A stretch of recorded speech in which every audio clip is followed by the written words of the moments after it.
Hi guys, sorry we're just a couple minutes late today. We've been trying to make up for Monday and all the tech problems we had. So today we're going to talk about socializing puppies and bringing them into public for the first time.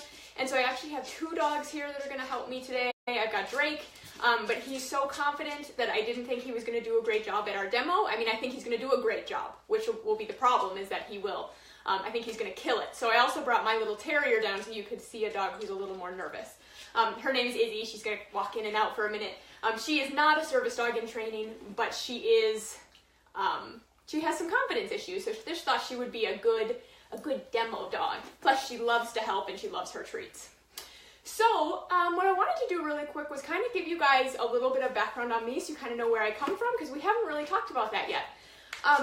I started training service dogs in, I believe it was 2013 that I trained my first service dog, and I had never trained a service dog before, and so I was really excited at first, and then the more I thought about it, the more afraid I became. I was asked to train actually two at the same time by two separate people. One was an autism service dog for I believe he was like an 8-year-old boy, and then a mobility dog for a wonderful young woman in a wheelchair. And I was really kind of nervous because the stakes are really high. As you guys know, with service dogs, I mean, the stakes are a lot higher than just teaching, my pet dog to sit and maybe go over an agility jump or something. So I read, every book I could find. I listened to every seminar I could find. I went to in-person seminars and learned from trainers and organizations. And what I found was two things. So one, there was not enough information out there. It was really hard to find the correct information on how to train a service dog, while somehow at the same time there was too much information. So I couldn't find anything that gave me a system, anything that gave me a step-by-step, here's how to do it. And yet I could find all of these random, some really helpful resources and other less helpful resources, and the problem was that there wasn't any cohesion between them. They were all kind of over here, one person's opinion, over here, one person's opinion. And as a new service dog trainer, it was really hard to take all those opinions and meld them into something that worked for me. And so it took 3 years, I think, 3 years for me to finally take all these pieces and read all the resources and reinvent the service dog training wheel. And so, I've reinvented it now, and the last couple years, we started working with more and more owners who are trying to train their own service dogs. And what I saw was just over and over people trying to reinvent the wheel, and that's really frustrating. And it's service dog training is hard enough, and then when you have to try and reinvent the wheel because you don't have a system and you're afraid of what will happen if you fail, it's just kind of this big mess. And I remember very clearly, the third service dog I trained was diabetic alert dog. So now I've done 3 different disciplines, and I'm working with this third dog, and the training's going really slowly, and I'm kind of dragging my feet, and I'm kind of procrastinating a lot. And it finally occurred to me that I was procrastinating because what if I gave it my all? What if I did the best job I could do? I gave it 100%, and it wasn't enough. What if I did everything I knew how to do? What if I read all the books and I gave it 110% of my effort and the dog still failed? And I let down an owner who really needed a diabetic alert dog. That's a really scary position to be in, and I remember that, and I am a dog trainer. So as we started working with more owners, we thought, wow, there's got to be a better way. There's got to be a way for us to share the information we've spent the last 5 years learning, and there's got to be a way to give that to people and to help other people so that we can all stop trying to reinvent the wheel and we can just do this together. So that's where kind of our online training academy came into play, and then these Facebook Lives. Come here. You be naughty. So these Facebook Lives kind of came into play so that we could share with you what we've learned through trial and error so that you don't have to go through all those trial and errors. And one of the things, to bring us into today's topic, that was the scariest for me when I started training service dogs was bringing them into public for the first time. And we still have people, that's one of the most common questions that I get is, how do I start bringing my dog into public? How do I know when he's ready? What do I do when we get into public? It's really scary to just put a vest on a dog and take them to the mall. So what we have worked on over the last few years is really putting together a system for learning how to bring dogs into public. And so we do that by separating out what I consider a socialization trip and a public access training trip. So socializing we'll talk about first, and then we'll get into public access here in a couple of minutes. So socialization is one of those things that everybody knows is really important. Everybody knows we've got to socialize our puppies. We've got to get our young service dogs in training out there. They need to walk on shiny surfaces and meet all the people and get used to all these things. But the problem with that is that bad socialization is actually worse than no socialization at all. And the other problem with that is when we try to balance it with vaccines and not bringing our puppies out into public until after they've had all their vaccines. So socialization is something that, first of all, you need to remember is about giving your puppy good experiences. Okay, bad experiences are going to be worse than no experiences at all. So socialization is about teaching dogs that the world is a good place, that new things are good, and they're not things to be fearful of.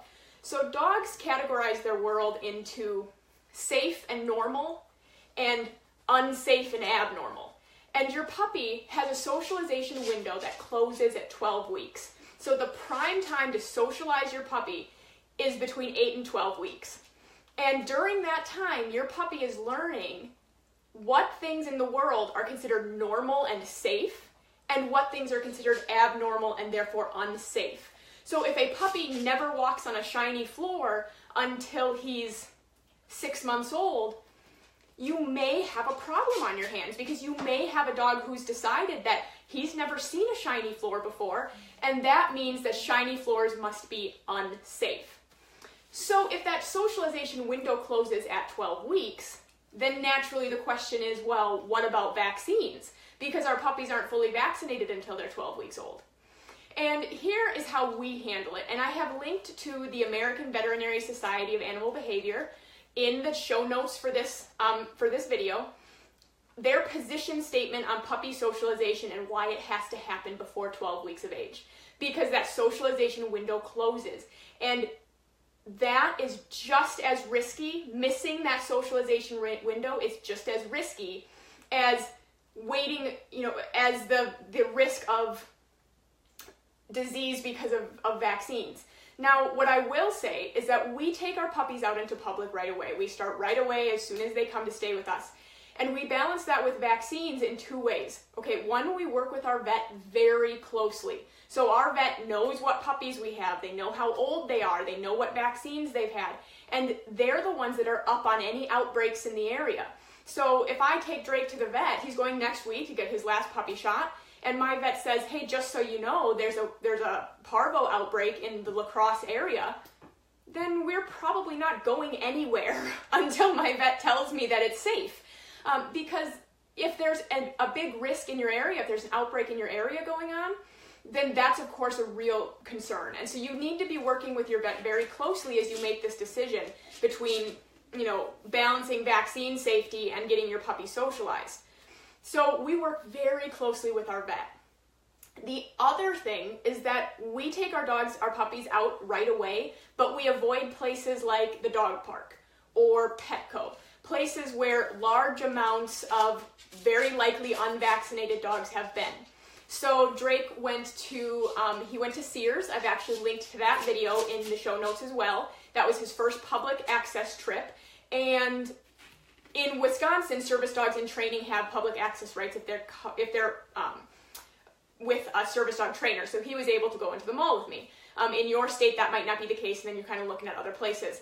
But there aren't a lot of dogs in Sears. So that's a relatively safe place for him to go socialize. He could learn about shiny floors and refrigerators that have weird things on them and all of that stuff.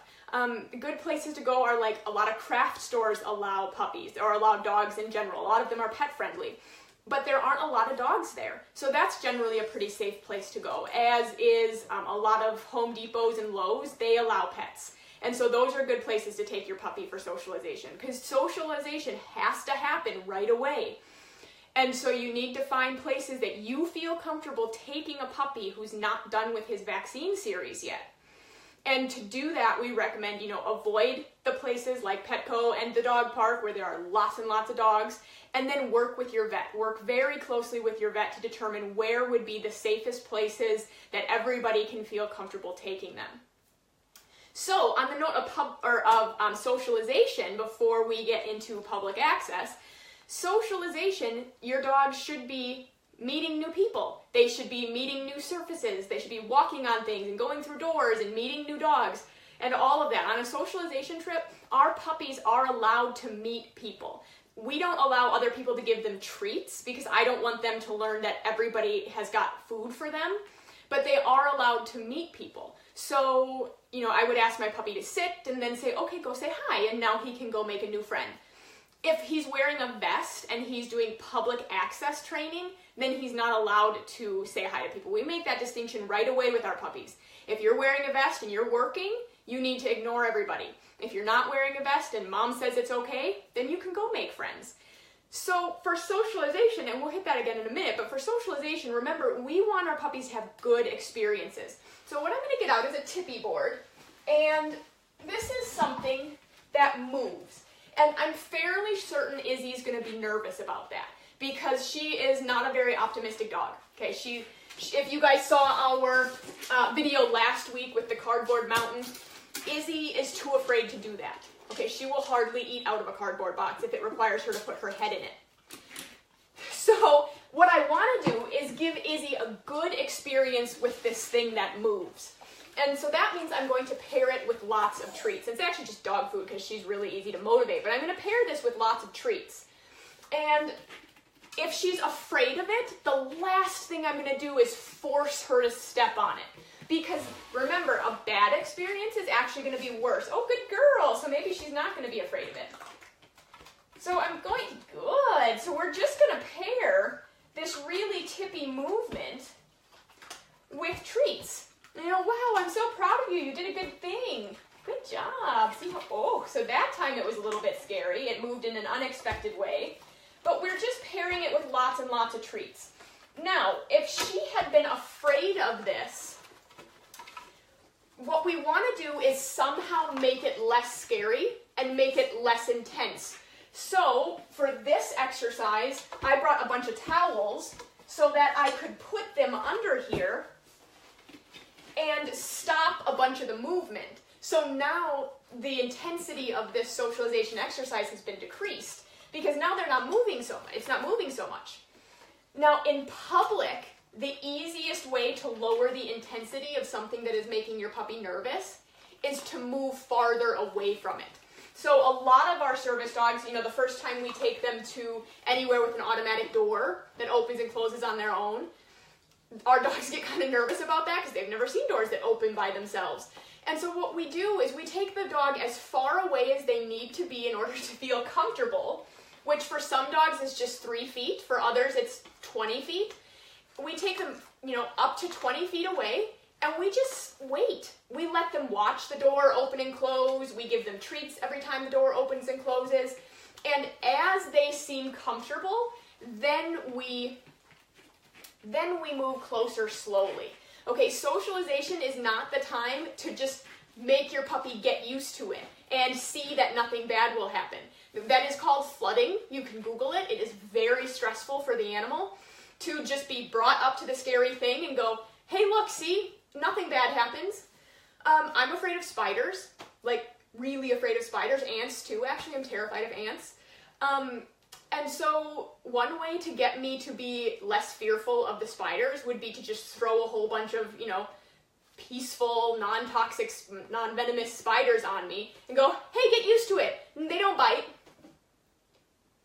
Yeah, That's not going to work for me. Okay, eventually I will probably stop being afraid of the spiders, but it will be so stressful. My body will be put under such high amounts of stress that it's not really worth it. So instead, you could take me, I don't know, I guess I could be comfortable with a tarantula at 20 feet. If he's 20 feet away from me and not moving directly at me, 20 feet's probably fine. So instead, you could present the spider at 20 feet away and go, here, Kate, have an Oreo. I love Oreos. Yay! And then take the spider away. And then you could bring the the spider back out. Maybe at 15 feet this time, go, here, Kate, have an Oreo. And eventually, you do this slowly enough, and I'm going to go, hey, can I hold that spider? Because I'd really like an Oreo. And so that's what we want to do with our dogs, okay? We want to move them closer to the scary thing in slow enough increments that they're comfortable. And that's the best way to get your dog over a fear. And your dog is going to find something in public that scares them, so please don't panic. Every dog we've worked with has come across something out in public that scares him. For Kenzie, our Toller puppy, they have these in our mall, they're like these scooter stuffed animal things that kids can ride, and they're motorized and zoom around the mall on. They look like tigers and bears. And the first time Kenzie saw one of those, she tried to run away from it in the mall. She hit the end of her leash trying to sprint away. Now she can walk right past them, and while they're moving, and they can come right at her, and they don't scare her at all. But we did that by getting far away from them and slowly moving our way closer while giving them lots and lots of treats. Izzy can't believe the treats have stopped. So that is the best way to get your puppy over fears in public. So in public, in socialization, right, we're creating good experiences. We're allowing them to meet new people, meet new dogs, and all of that stuff. They're just not getting treats from them. And then you also want to work on focus right away when you start to socialize your puppy. So you take them to, let's say you're going to take your 12-week-old puppy to Michael's, and for the first time for some socializing, and you're going to let him meet people there. Super. But you still need to do some focus games, do some training, practice your sits, do all that stuff, because we want to build in focus right from the very beginning. So you can put Drake down. Well, swap me. She saw the treats in And say, here, swap me. You take Isabel.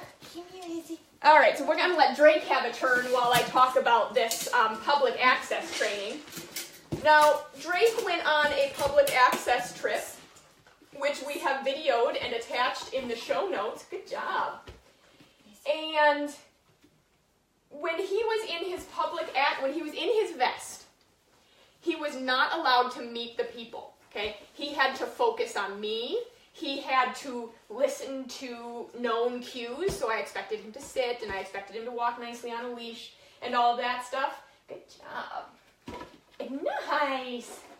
And then when he's on a socialization trip, he gets to actually say hi to those people. So what you're going to see in the video when you head over to the show notes and check it out is him being required to focus on me, even though there is an adult and a child right next to us. But what you're not going to see is out in the parking lot before we went into Sears, he was actually allowed to say hello to a child because he wasn't wearing his vest, he wasn't working, and so he was allowed to go say hello because he needs to meet children. He's only 12 weeks old. We need to make sure he's comfortable with children. But as soon as that vest goes on, he needs to ignore them. And so we set that paradigm for our dogs right away. We set that requirement right from the very beginning, that when you're working, you have to focus on me. When you're not working, I'm very likely to give you permission to go say hello. So out in the parking lot, I believe he met 2 strangers and a child, and he got attention from them, and he licked them in the face, and the whole puppy thing. And then we went into Sears, and we had a woman ask if she could bring her child over, and I said, yes, this will be a great training opportunity. And that time he wasn't allowed to go say hi. So we make that distinction really early for our puppies. One of the questions, that's very good. One of the questions that we got ahead of time for this show was, how do we handle fear periods with our puppies? So fear periods are they're these stages in development that our puppies will go through where all of a sudden things are scary and they're very susceptible to traumatic events. So a puppy might, at 10 weeks, for example, not be afraid of anything, and loud noises can happen, and they don't mind, and whatever. And then all of a sudden at 12 weeks, they're like, oh, strangers are scary. Oh, loud noises are scary, or whatever. And during that time, they're very susceptible to, traumatic events making, more permanent... Yeah, more permanent, imprinting sort of ideas where we can develop phobias and behavioral issues. So what we do with our puppies is, first of all, we're always trying to make sure they have good experiences, always. We're doing whatever is in our power to make sure that all their experiences are good. But also, if we know that our puppy is in a fear period, we're a lot more careful. So if I can tell Drake is in a fear period, we are still going to do socialization and we're still going to do our training, but we're not going to go to the mall where I can't control what will happen around him. Because if he's in a fear period, he'll be very susceptible to somebody dropping something and it creating a noise phobia or something like that. So if I know he's in a fear period, we're going to do all of our socialization and things on my property or at a friend's house or something like that where I can control the environment more. So right now he's going to all sorts of public places to make new friends and practice his socialization. If I can tell he's in a fear period, we're not going to go to those environments. We're going to stick to environments that I can control. But we're not going to back off on the socialization because in those fear periods, we still want our puppies to be socialized and we still want them to see like, hey, the world is a good place and it's full of good things. It just means that we take things a lot more slowly, a lot more carefully, and we are even heavier on the good experiences. So we're going to assume, if I know he's in a fear period, I'm going to assume that everything that happens around him is going to scare him. And so I'm just going to proactively, go, okay, every time there's a noise, every time someone walks in the room, I'm going to assume it's going to scare my puppy, and then I'm going to train through it. I'm just going to pretend it's going to scare him, and we're going to handle it as if that were happening. So if somebody came in the room when he's in a fear period and we're purposefully working on socialization, I'm not going to wait to see if he's afraid. When that person comes in the room, I'm immediately going to give him a bunch of treats. Or we're going to make sure that when somebody comes in the room, we're on the far end, not right up next to the door where when the door opens, it'll startle him. We'll make sure that we're far away.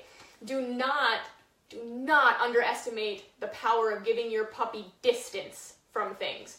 Okay, puppies do not have to experience everything up close. They do not have to go right up to the curb at the parade to learn about crowds. They do not have to go, all the way up to the screaming child who's throwing things. If the sliding door is scary for them, they don't have to go all the way up to it. Socialization can happen from a distance. And that's how you need to handle it. If your puppy is afraid of something, you have to respect that. And you have to teach them how not to be afraid of it. Because otherwise, what we accidentally teach our puppies is that we don't care when they're afraid, and we ignore their fear signs. And that's a really good way to accidentally create aggression. So another thing that we have put in the show notes for you is 2 of my favorite videos on doggy body language, so that you can start to learn about doggy body language so you can see when your puppy is afraid, because you're not a dog. And so you're not going to know unless you've gone out and studied it. And then the only other thing I want to hit is on that topic of body language is that we have a checklist that we use for socialization. I have put a link to that in the show notes, and we're going to give that away to you guys. It's our socialization checklist. It's not totally comprehensive. I mean, there are probably things on there we've missed, but it is the checklist we use to make sure we're hitting the really big categories. So that's in the show notes for you, and you can grab your copy of the checklist. And what you're going to see is on there's 2 columns. We check off when our puppy is comfortable around something, when their body language tells us they are comfortable, and then we check it off a second time when our dogs can focus around it. Can I have this, please? Please? Thank you. He's got some kind of leaf or something from a houseplant. And so the reason that we check it off in 2 different ways, we check off both when our puppy is comfortable with it and then also when our puppy can focus around it, is because it's not really helpful. It's not very helpful if your service dog loves other dogs and is super comfortable around them if he can't focus on you around other dogs. So we have the 2 columns on our socialization checklist. And once our dogs are doing really well on their socialization and we feel comfortable, then we start to take them into public. So after we've done a bunch of socialization trips, we kind of know how our dog is going to respond. Then we start to take them into places that only service dogs are allowed to be. So we might go to, Michael's first and do a training and socialization session, and then we might go into Home Depot and do a training and socialization session, and then go, okay, Drake he hasn't peed in a store, and he's focusing really nicely, and he's listening to me, and he's walking on a leash. So now we're going to go to Sears. Now we're going to try Sears and see how that goes.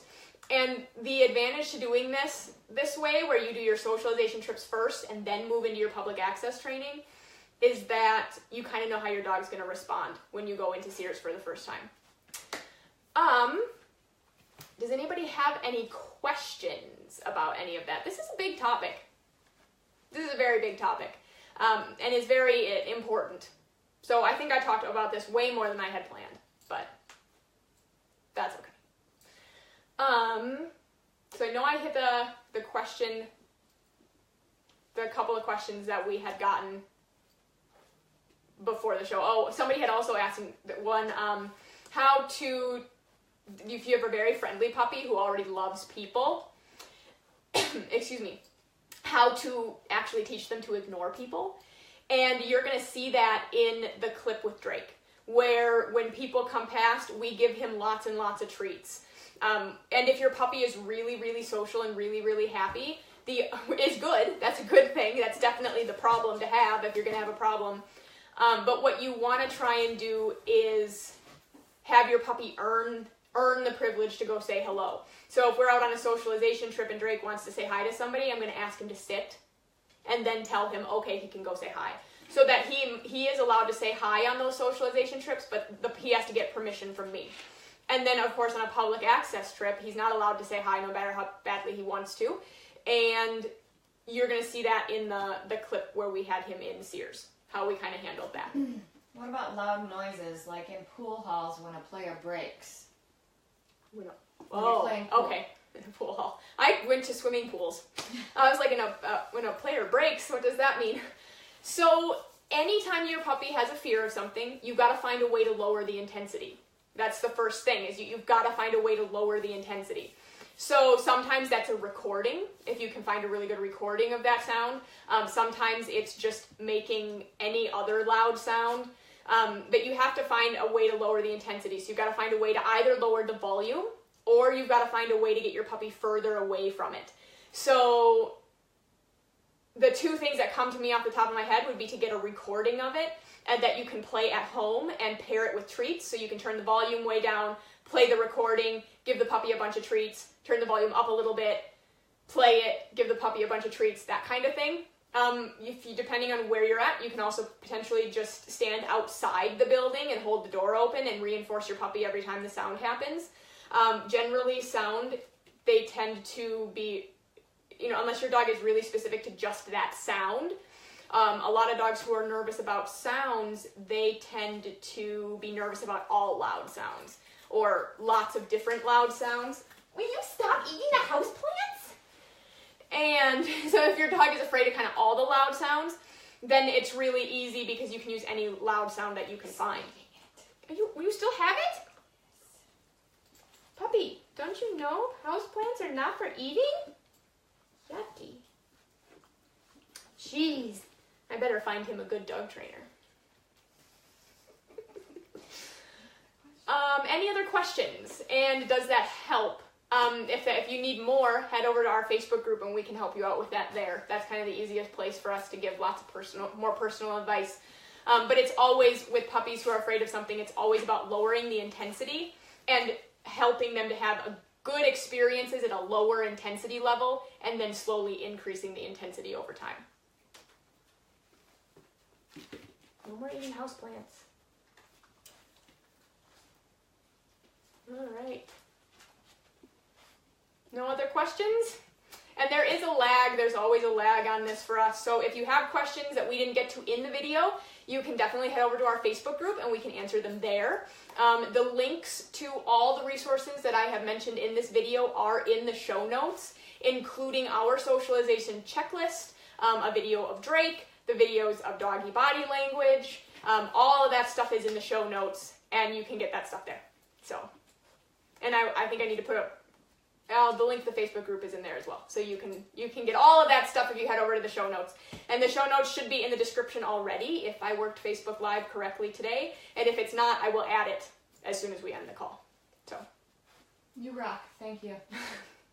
You're welcome.